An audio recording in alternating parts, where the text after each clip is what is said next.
이어서 좀 전에 예고드린 대로 한경환 법무부 장관 내정자 사퇴 관련해서 이 사퇴시킨 문건이 결국은 42년 전 판결문인데 유출 경위에 대한 논란이 있죠. 어제 자유한국당 중앙덕 의원은 기자회견을 열고 논란에 대해서 해명을 했는데 소개하기 전에 기침을 하시면 어떡합니까, 이정일 판사님. 아이고, 죄송. 이 판결문에 대해서 문제 제기를 했던 이정일 전 부장판사 연결되어 있습니다. 안녕하십니까? 아유, 이거 전화 연결돼 있는지 몰랐습니다. 죄송합니다. 네. 인사를 기침으로 하신.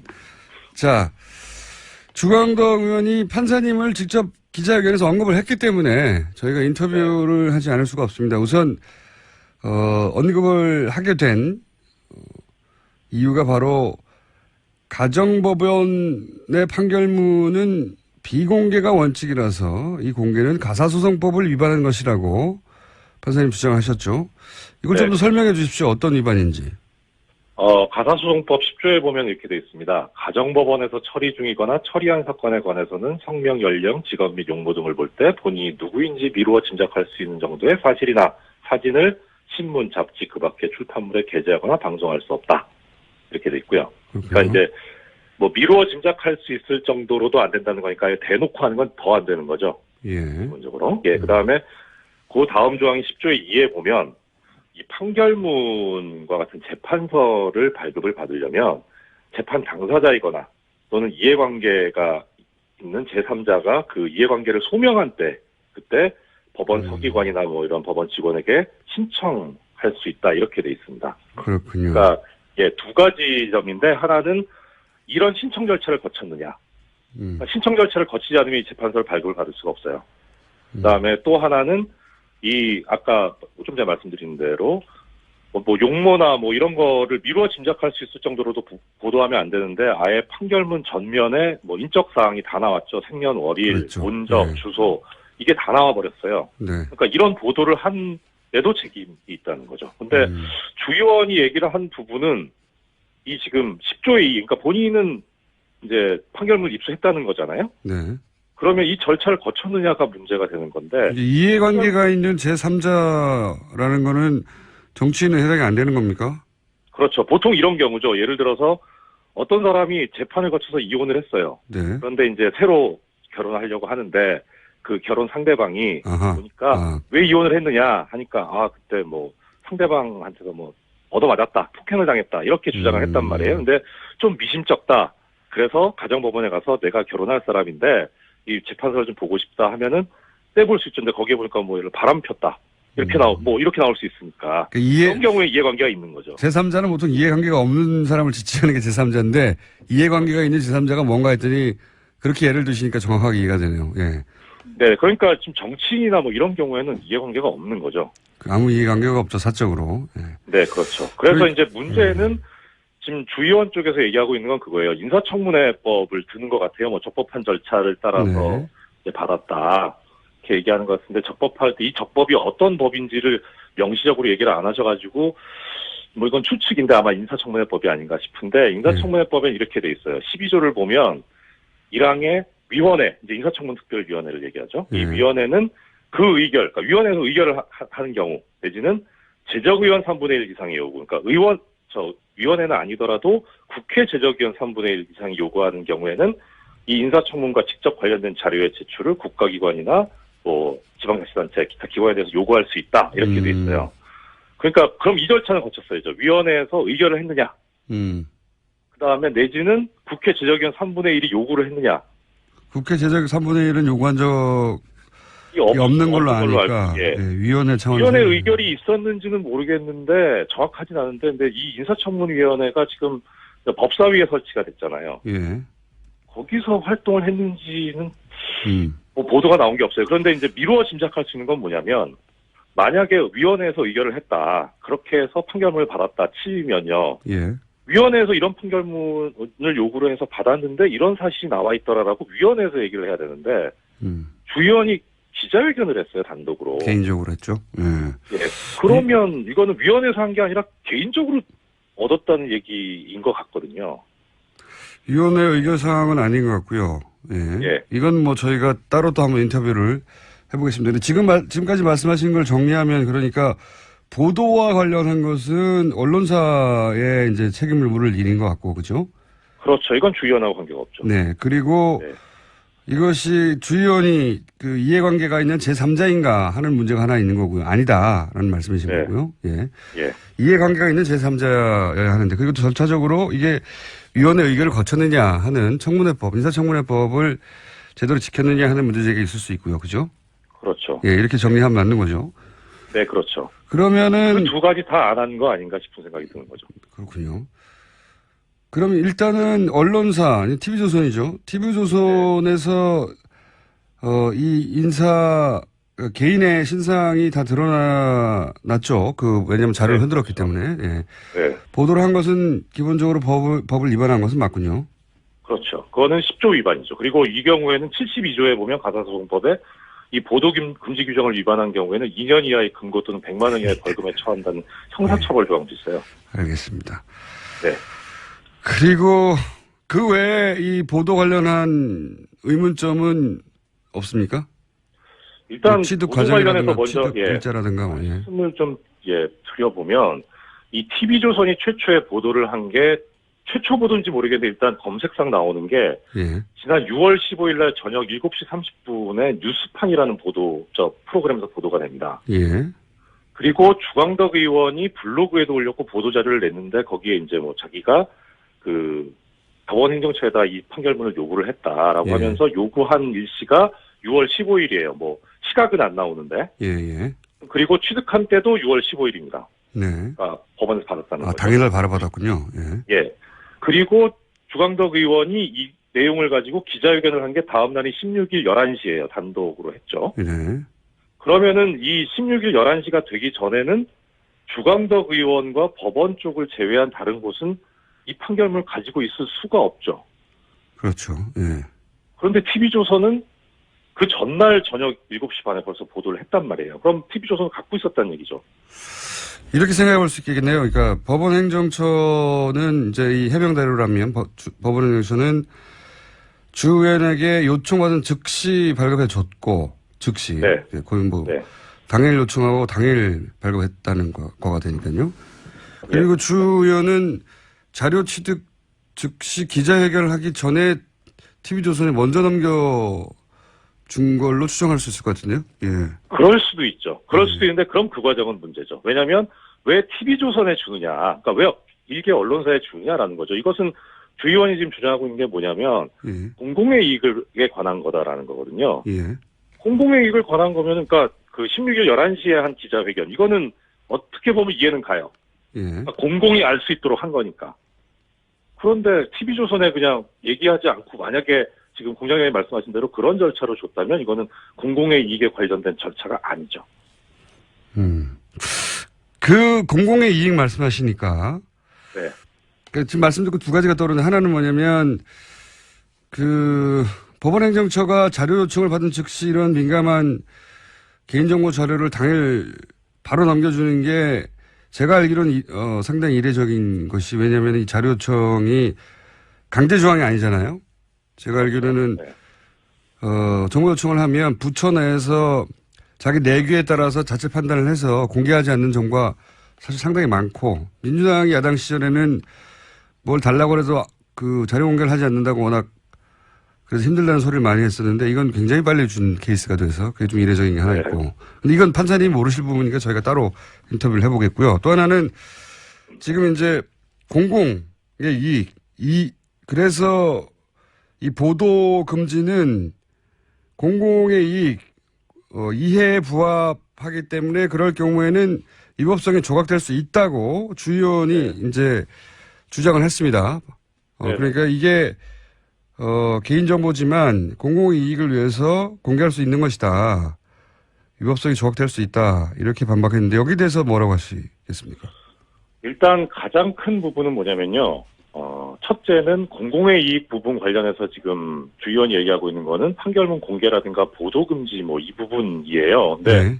지금 제가 주 의원 쪽에 대해서 문제를 삼는 거는 판결문 공개나 보도 금지 부분이 아니고요. 그 언론사에 따질 그러니까 어떻게 취득했냐는 거예요. 네. 근데 주의원이 그 얘기를 하고 나서는 것 자체가 좀 이상은 해요. 왜냐면은 그분은 국회의원이지 언론사 대변인이나 대표가 아니잖아요. 그렇죠. 그 이야기는 언론사가 할 일인데. 예. 그렇죠. 언론사가 할 일을 자기가 하고 있는 게 좀 이상하고, 뭐, 그건 그렇다 치고, 또. 두 번째는, 보도자료도 그렇고, 그 다음에 블로그에도 올리셨던데, 그, 대법원 판례하고 헌법재판소 결정문을 인용을 하셨더라고요. 네, 결국 언론이 이것을 공개하는 것이 공공의 이익에 부합하기 때문에 공개할 수 있다, 이런 얘기죠. 예. 그렇죠. 그런데 이 경우는 뭐냐면, 지금 주 의원 말에 의하더라도, 판결문을 공개할 수 있다. 네. 법이 명시적으로 금지하고 있더라도. 예. 그러면은 그 사안에 관한 판례를 인용해야 되는데, 예. 지금 네 가지 판례를 보면, 네 가지 판례를 예로 들었습니까? 블로그에? 예, 그렇습니다. 예, 네. 블로그에 예를 들었어요. 보도자료에도 나왔고요. 예. 보면은 전부 다 이게 판결문 공개에 관한 게 아니에요. 그리고 심지어는 또 어떤 것도 있냐면, 그 예를, 하나 들어드릴게요. 그 주의원이 블로그에 올린 건데, 대법원 1998년 9월 4일 선고 96-11327 판결을 예를 들었어요. 네. 공공의 이익에 부합하는 경우에는 뭐 그렇게 보도할 수 있다 이런 취지인데, 이 대법원 판결의 사안은 뭐였냐면 그 MBC 뉴스데스크 사건인데요. 네. 이때 어떤 일이 있었냐면은 뉴스데스크에서 보도를 할 때 그 보도 대상자한테 사생활에 관한 부분을 좀 보도를 해야 되겠다. 그래서 승낙을 받았어요. 네. 근데 승낙을 받은 범위를 초과해서 보도를 했을 뿐만 아니라 여기서 이제 신분이 노출되지 않게 해달라고 했는데 이게 신분 노출되게 뭐 모자이크 처리도 제대로 안 되고 그리고 음성면도 제대로 안 된 거예요. 그래가지고 이제 이분이 손해배상 청구를 한 거죠. MBC에 대해서. 예.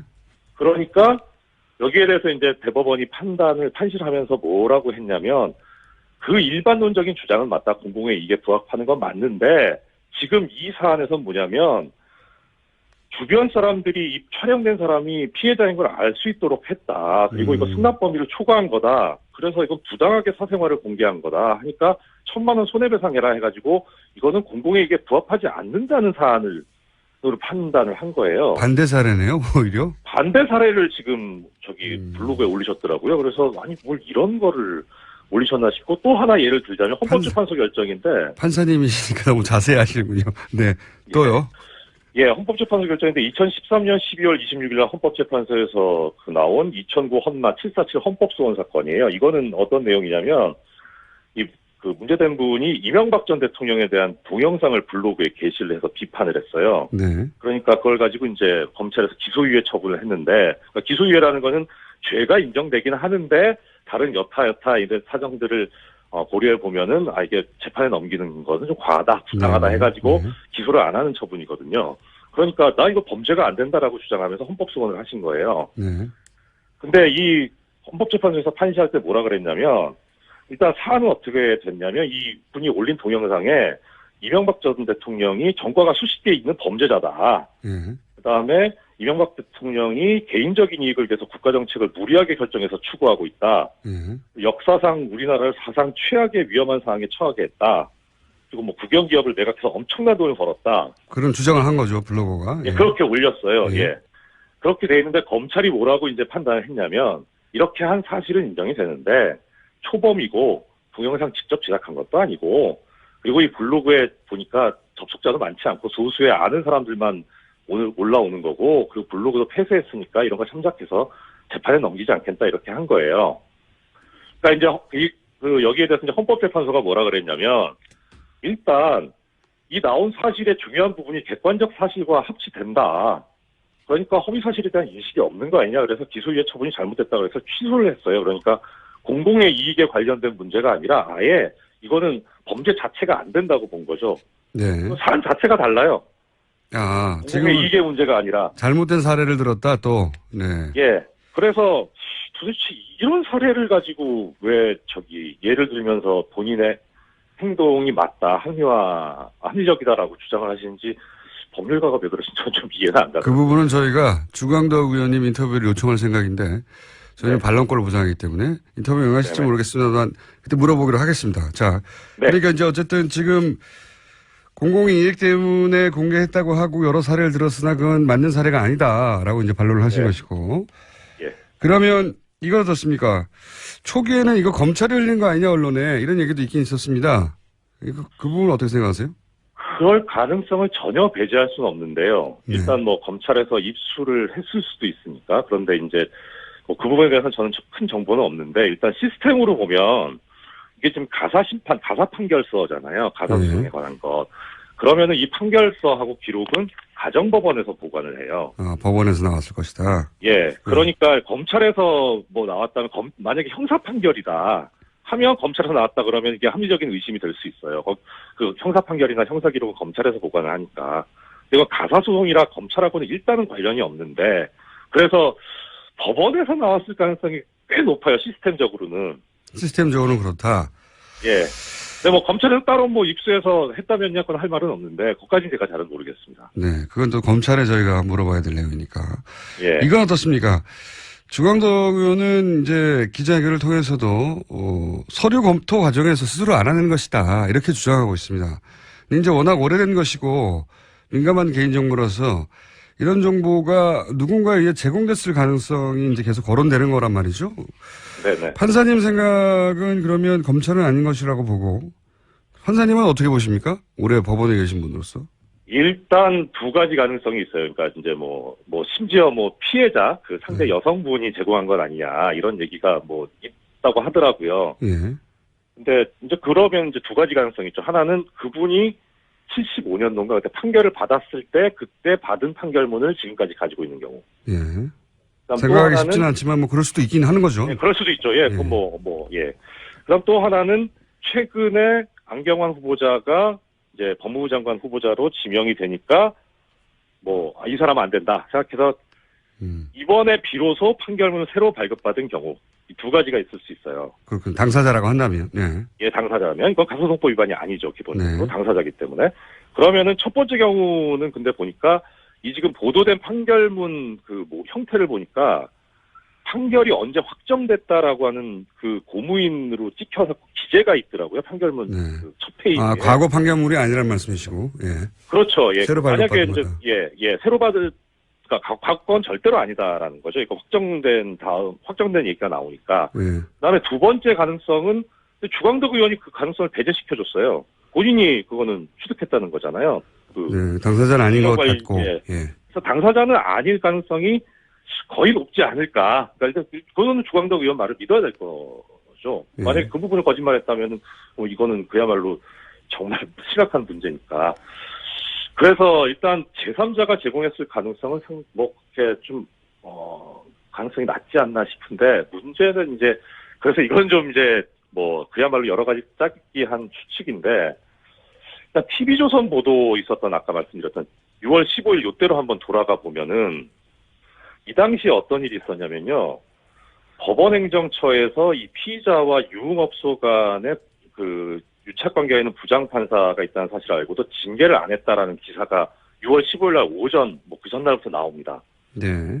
예, 그러면 법원 입장에서 보면은, 이게 지금 검찰 지금에서 나오는 개혁 얘기도 이영렬 전 중앙지검장이나 안태근 검찰국장이 이제 부적절한 술자리를 가지고 거기서 이제 돈이 오갔다는 거잖아요. 처음에 거기서 출발했죠. 예. 예, 거기서 출발했죠. 그러니까 이 사안이 법원 개혁의 출발이 될 가능성이 있다고 보여요. 검찰에서 그렇게 불거진 사안의 전례를 볼 때 이렇게 그렇죠. 이제 법원행정처에서 부장판사가 피의자 유흥업소 간의 문제를 알고 있었는데도 징계를 안 했다.